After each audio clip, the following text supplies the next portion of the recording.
Welcome to Demon Nightmares 666, where your darkest fears come alive. We are your late-night destination for terrifying audio tales, twisted folklore, cursed encounters, and true horror stories from the shadows of America and beyond. Every week, we bring you spine-chilling narrations that will leave you questioning what lurks in the dark. Are you brave enough to listen alone?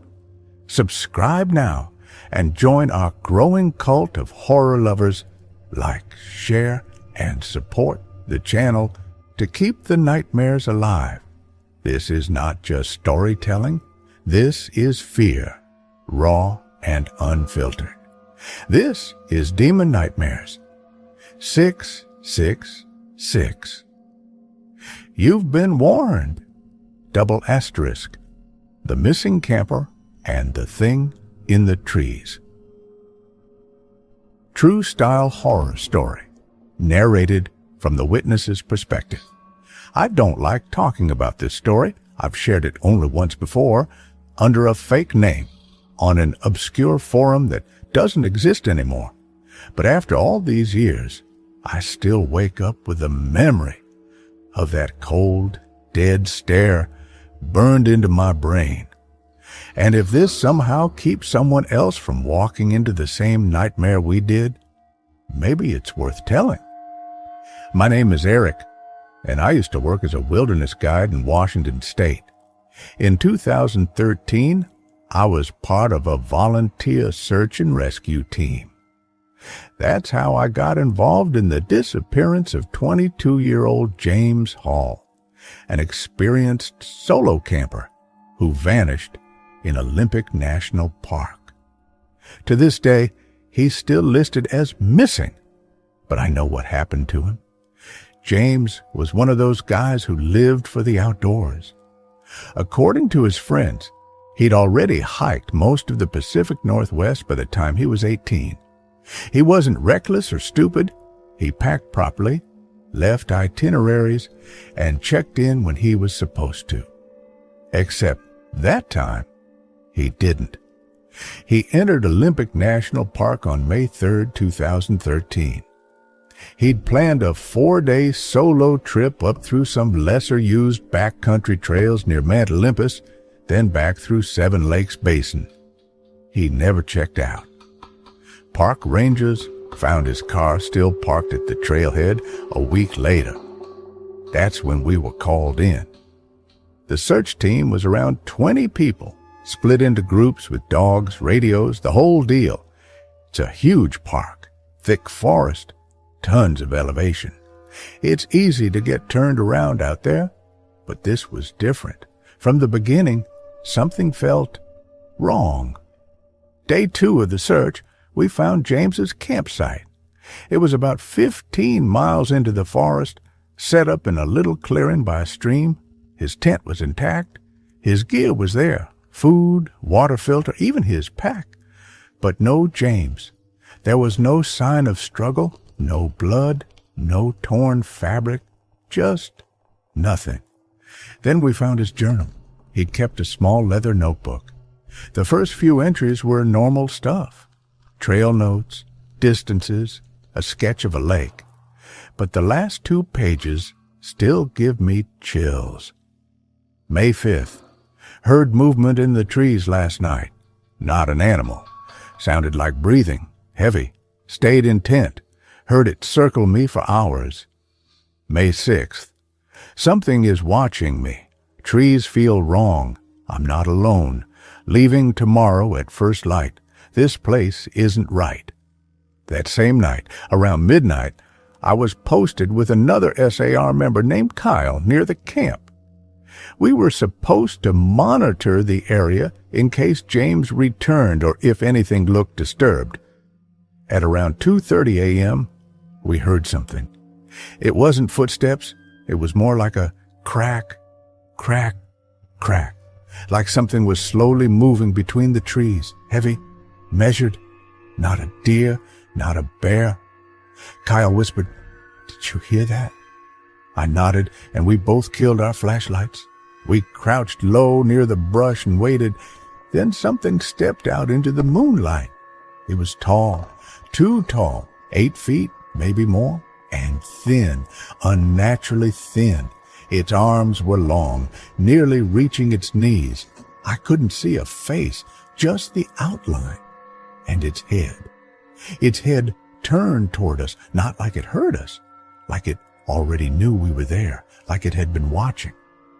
We froze. Neither of us breathed.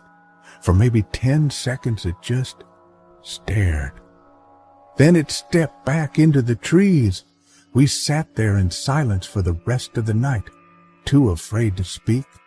When morning came, Kyle swore we imagined it. I didn't argue, but I knew what I saw. 2 nights later, another team heard screaming. They were camped 3 miles north, and around 1 a.m., they radioed in.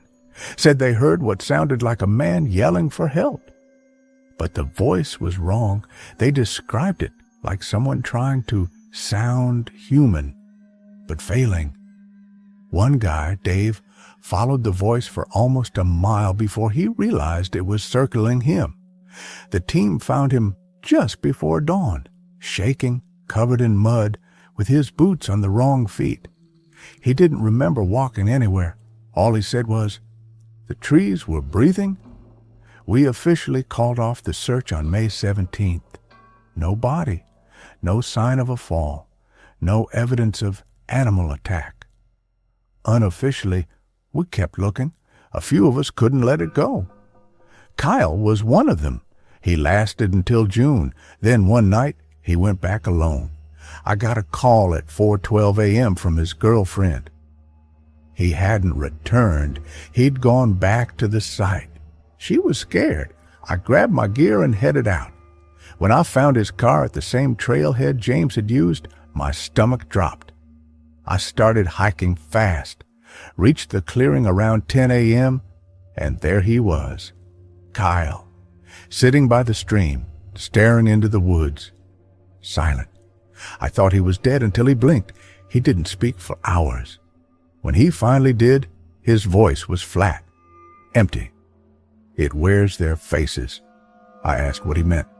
He looked at me, eyes bloodshot, face pale. "It wasn't James we were looking for, not after the first night. It took him, and it became him. Kyle's in a facility now, diagnosed with acute trauma-induced psychosis, but I don't think he's crazy, not even a little." A month after I found Kyle by the stream, I got a package in the mail. No return address. Inside was a small wooden box, sealed with twine. I didn't recognize it at first, but when I opened it, my stomach sank. Inside was a piece of bark, deep black, like it had been burned, and a note. Just 6 words, scrawled in jagged handwriting I didn't recognize. "It follows roots, not footsteps. Run." The bark smelled like rot. I burned it in my fireplace that same night, but the smell never left my hands. For days after, I couldn't sleep. Every time I closed my eyes, I'd hear faint rustling, like something dragging across dead leaves. One night, I even heard it whisper, "Eric, come back. I live in Seattle. There are no woods near my apartment, but somehow I kept waking up with dirt under my fingernails, and once with pine needles in my bed." In desperation, I contacted an old ranger named Malcolm who had worked in Olympic back in the 70s. I'd heard he left suddenly. Some said he'd seen something on the trail that broke him. I found him living near Forks, Washington, alone in a cabin surrounded by fences, wind chimes, and salt circles. When I asked about the disappearances, he got quiet. Then he said, "You ever heard of the Whistlers?" He told me about an old Quileute legend, something that mimics the lost, feeding on sorrow, isolation, and fear. It doesn't move like animals. It travels through the forest itself, through bark, soil, roots. You think you're hearing a person?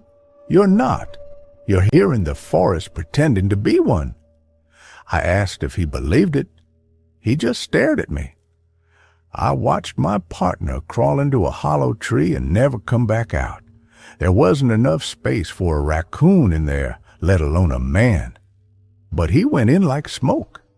I should have left it alone, but obsession is a kind of infection. I went back, October 29th, just before Halloween. I packed light, took only what I needed, no backup, no radio.